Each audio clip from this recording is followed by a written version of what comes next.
دیکھو بات سے آپ کو دو تین ساری باتیں آپ کو معلوم ہونی چاہیے.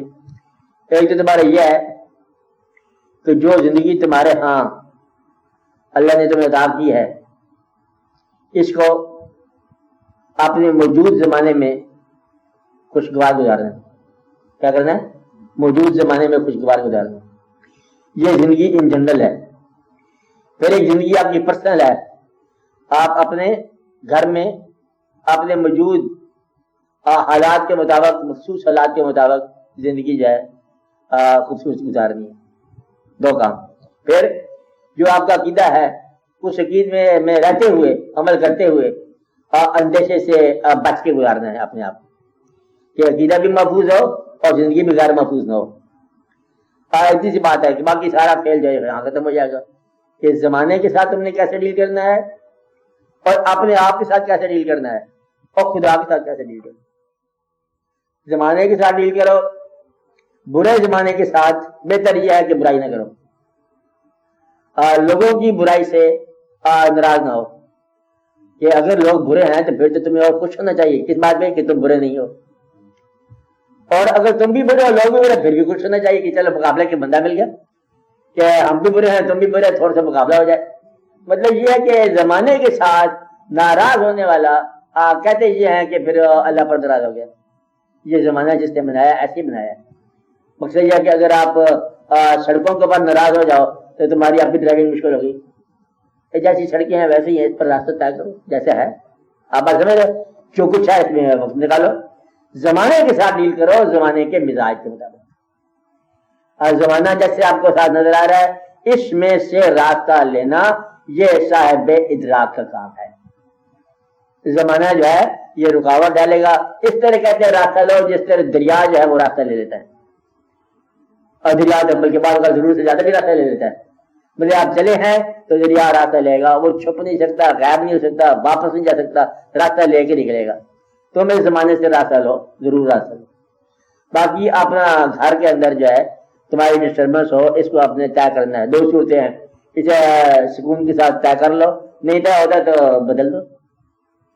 اب کہتے دروازہ بدل دو. دروازہ بدل سے مراد کیا بھائی اس دروازے سے گرم ہوا آتی ہے اس دروازے ادھر سے کھول دو. ایک طریقے سے یہ ہے. دوسرا تم نے اسلام کو مانا ہے, یہ دین کو مانا ہے, اس دین کو فیزیبل بناؤ اپنے لیے, اس کی فیزیبلٹی بناؤ. یہ نہ ہو کہ دین تمہارے لیے ایک رکاوٹ بن جائے, کیونکہ دین اتنا بیان ہو چکا ہے جتنا عمل میں آ ہی نہیں سکتا. اس لیے تم اپنے لیے واجبی تو فارمولہ بناؤ. کیا فارمولہ ہے کہ اللہ تعالیٰ کو تم نے کیا کانسیپٹ ہے تمہارا, اس کی عبادت کرنی ہے, اپنی استعداد میں کرنی ہے.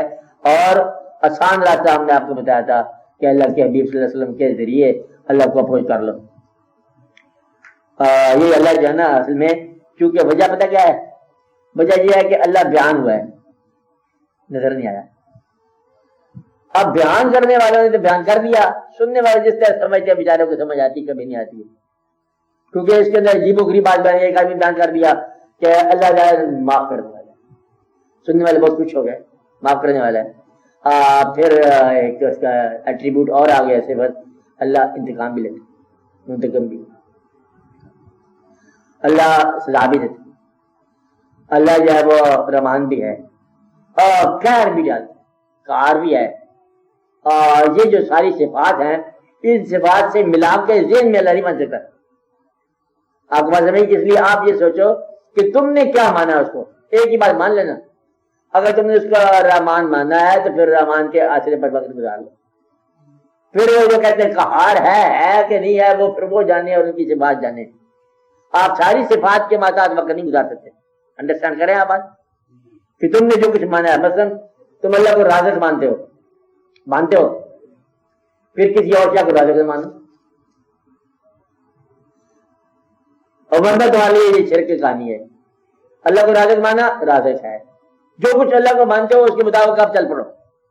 آپ بات سمجھ رہے, جیسے اللہ کو مانا ہے آپ اس کے مطابق آپ سفر کرتے جاؤ. تو اس کے رحمان کے سارے وقت نکال لو. کہ نمبر 1 میں نے آپ کو میں سم اپ کروں, میں نے 5 سال میں کیا بیان کیا, میں نے 4 باتیں کی آپ سے. میں نے ایک بات یہ کی ہے کہ تمہاری زندگی عارضی ہے, کچھ عرصہ کے بعد تمہارا ہونا تمہارا نہ ہونا ہو جائے گا, اور اس کو تم روک نہیں سکتے. اس کو رول میں یاد کرتا ہوں آپ کے بارے میں. اچھا نا اس کو تم روک نہیں سکتے جی صاحب. کہ یوں ہوگا کہ آہستہ آہستہ چل رہے ہو, اب کوئی جو 20 آدمی آفر کرو, اب 250 آدمی کا خاندان ہے, یہ ہوگا ایک ایک آدمی چلتا جائے گا, وہ بوجھ ڈالتا جائے گا, آپ کی گٹری میں ایک اینٹ ڈال دے گا غم کی, پھر دوسرا چلا جائے گا, پھر ایک اور پھول ڈال دے گا غم کا, پھر ایک اور کیفیت ڈال دے گا, جو سب سے بعد والا ہے اس کی گٹری بھر جائے گی یادوں سے اور غم سے, وہ کہا کہ میں نے بھی بوجھ اتار دیا, وہ بھی چلا جائے گا. تو یہ ایک کہانی تو یہ ہے کہ جانے والے غم دیتے چلے جاتے ہیں اور رونق لگاتے جاتے ہیں, جو رہ گیا اس کے پاس زیادہ غم ہو جائے گا, یہ بھی جاتے جاتے کہتا کوئی ملے کوئی ملا, کہتا آپ کون میرا دوست ہے کہ تو رکھتا میں ہی چلا. تو یہ غم جو ہے نا ڈسٹریبیوٹ ہوتا رہتا ہے, یہ گٹریاں جو ہے بدلتی رہتی ہیں ایک کام. اور اس میں لمبی چوڑی بات کرنی ہے, بھیجنے والے نے بھیجا, آپ آ گئے, اسے بتایا نہیں, بتایا تو بعد میں آ گیا جب ہم سننے کے قابل ہیں, آپ بات سمجھ رہے ہیں. پھر ایک وقت کے بعد اس نے بلا لیا, اور جب بلایا اس وقت ہمیں بڑی سمجھ آ رہی تھی, ہم بڑے اس وقت سیانے ہو چکے تھے, ہمیں کوئی دنیا کی سمجھ آ رہی تھی کہ اب تو مجھے راستہ ملا. این محنت کرنے کے بعد جب وہ آب بقا آب حیات پر پہنچا نا, اس وقت آواز ختم ہو گئی, کہ پیالہ میرے ہاتھ میں تھا آب حیات کا, بڑی مشکل سے ملا. اس نے کہا اب آب حیات پینے کا ٹائم کو نہیں, تیری زندگی ختم ہو گئی. کھانے کے ساتھ ایسا ہوا, آب حیات حاصل ہوتا ہے پیا نہیں جاتا. بس یہ ایک واقعہ ہے کہ مطلب 60 سال کی زندگی میں یہ ہوگا.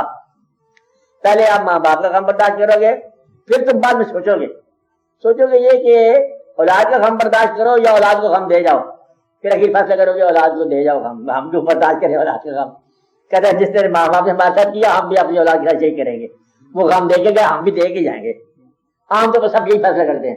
کوئی جو بہت سیاح آدمی کہتا ہے ماں باپ کا برداشت کیا اولاد کا بھی میں برداشت کروں, وہ پاگل ہو جاتا ہے بیچارہ. آپ بات سمجھ رہے نا, یہ طریقہ چلا رہا ہے. اس 60 سال میں نے آپ کو یہ بتایا تھا کہ آپ کے پاس کام کے سال تو تھوڑے سے ہی ہیں, سونا, نوکری کرنا, ملازمت کرنا, پریشان ہونا, اپ سیٹ ہونا, ادھر ہونا ادھر ہونا, رہنے کے 2-4 سال ہیں عقیدے کے. آپ اس میں ایک کام کرو جو میں نے آپ کو 5 سال زور دیا کہ اس زندگی میں کسی شخصیت کو دریافت کر لو جس پر اعتماد جو ہے نا یہ آپ کے ایمان کا حصہ ہو جائے. وہ شخصیت ماضی سے دریافت کر لو, حال سے دریافت کر لو. اللہ کا نام لیا, اللہ کا نام کافی ہونا چاہیے تھا. اب یہ راز ہے, اب بتانا گیری کریں. اللہ کا نام ہی کافی ہونا چاہیے تھا کہ اللہ ہے, کافی ہے, اللہ ہی اللہ ہونا چاہیے تھا. لیکن اللہ تعالیٰ نے ایک جوڑ ملایا. اللہ لا فانی ہے, لا فانی ہے نا اللہ. لا فانی نے اپنے کلمے کو فانی انسان کے ساتھ ملا کے ہمیشہ بیان کیا. لا الہ الا اللہ آدم شفیع اللہ. یہ آدم تو فانی ہے, آپ باقی رہنے والے ہو, کہ باقی کا تعلق پانی کے ساتھ کیسے ہو گیا, یہی تعلق ہے. تو گویا کہ لا الہ الا اللہ موت کے بعد یا زندگی سے پہلے. لا الہ الا اللہ کب ہوگا؟ موت کے بعد یا زندگی سے پہلے. اور یہاں پر کیا ہوگا؟ محمد رسول اللہ. آپ بات سمجھ رہے ہیں؟ تو اتنی بات میں نے آپ کو سمجھائی ہے کہ لا الہ الا اللہ محمد آپ کا کلمہ ہے, محمد رسول اللہ. یہ کلمہ آپ کا بڑا مختصر ہے, اس سے زیادہ مختصر چیز کو نہیں ہے کہ لا الہ الا اللہ مرنے کے بعد, لا الہ الا اللہ پیدا ہونے سے پہلے. اور یہاں پر کیا ہے؟ محمد رسول اللہ. تو گویا کہ دین کیا ہوا؟ ایک آدمی کا, جسے آپ پیغمبر صلی اللہ علیہ وسلم کہتے ہیں, ایک آدمی کا نام رسول کے طور پر ماننا. آگے آپ کی زندگی سے چراغ روشن کرنا. آپ نے اپنی زندگی کو حضور پاک کی زندگی کے قریب کرنا ہے. اب قریب کرنا ہے یا محبت میں قریب کرنا ہے؟ آپ بات سمجھ رہے ہو؟ عمل میں قریب کرنا ہے, خیال میں قریب کرنا ہے. یہ آپ کا بڑا فیض ہے کہ آج کے 1400 سال کے بعد بھی آج کے لوگ جو ہے درود پڑھتے جا رہے ہیں. یہ تو خدا ہی صرف ہوتا ہے کہ خدا کے ہاں دودھ ختم نہیں ہوا اور آپ کے ہاں بھی دودھ ختم نہیں ہوا. تو اللہ اور آپ دونوں ایک ہی کام کر رہے ہو. کیا کام کر رہے ہو؟ درود ہی پڑھتے جا رہے ہیں. یہ پڑھنے جانا جو ہے نا اس ذات پر, یہ ہے مطلب ایمان. یہ میں نے آپ کو بتایا, کیا بات بتایا کہ حضور اکرم صلی اللہ علیہ وسلم سے محبت جو ہے یہ آپ کا ایمان ہے. اور وہاں سے طرز حیات بھی حاصل کرو. لیکن وہاں پر طرز حیات میں 2 چیزیں آپ کو حاصل نہیں ہوگی. ایک جو آپ کا راز ہے وہ آپ کو حاصل نہیں ہوگا. جو ظاہری زندگی ہے اس میں سے کچھ آپ فیض لوگے نا, راز کیا ہوگا یہ حاصل نہیں ہوگا. اور اللہ تعالیٰ نے سبحان الذی اسریٰ بعبدہ لیلا من المسجد الحرام الی المسجد الاقصی, اللہ تعالیٰ اپنے بندے کو لے گیا مسجد حرام سے مسجد اقصی تک معراج شریف ہو گیا. یہ واقعہ یہ تم نہیں کرو گے. مطلب یہ آپ کا جو رفت ہے, آپ کی جو بلندیاں ہیں وہ تمہارے لیے جذب حاصل کرنے والی بات نہیں ہے، بس وہاں سے روشنی لینے والی بات ہے۔ سورج سے تم نے دھوپ لینی ہے، روشنی لینی ہے، آپ بات سمجھ رہے ہیں، نور لینا ہے، سورج کے ساتھ تم نے سورج نہیں بن جانا۔ یہ جو مولوی ہے ہمارا، اس کو یہ غلطی لگی کہ وہ کہتے ہیں ویسا عمل ہم کرتے جا رہے ہیں، ویسا عمل کر نہیں جاتے۔ جو بات حضور اکرم صلی اللہ علیہ وسلم فرماتے ہیں، اگر تم وہ بات وہی کہو تو اثر وہ نہیں ہوگا۔ تو گویا یہ ایک ہی بات کہنے کے لیے دو انسانوں کو الگ الگ تاثیر ملے گی۔ وجہ یہ ہے کہ بات کرنے والے کا اپنا کردار اور اپنا مقام جو ہے اصل میں تاثیر اس کا نام ہے۔ مطلب اگر طوطا اللہ اللہ کرتا جائے تو طوطا ہی رہے گا، بلکہ طوطا رام بھی رہے گا۔ مقصد یہ ہے کہ اسے اللہ اللہ کرنا چاہیے، طوطے نے سیکھا ہے، اس کو شعور نہیں ہے۔ تو شعور کے ساتھ حضور اکرم صلی اللہ علیہ وسلم سے محبت کرنا، یہ تمہیں بتایا کہ یہ کام کرتے جاؤ، یہی عبادت ہے۔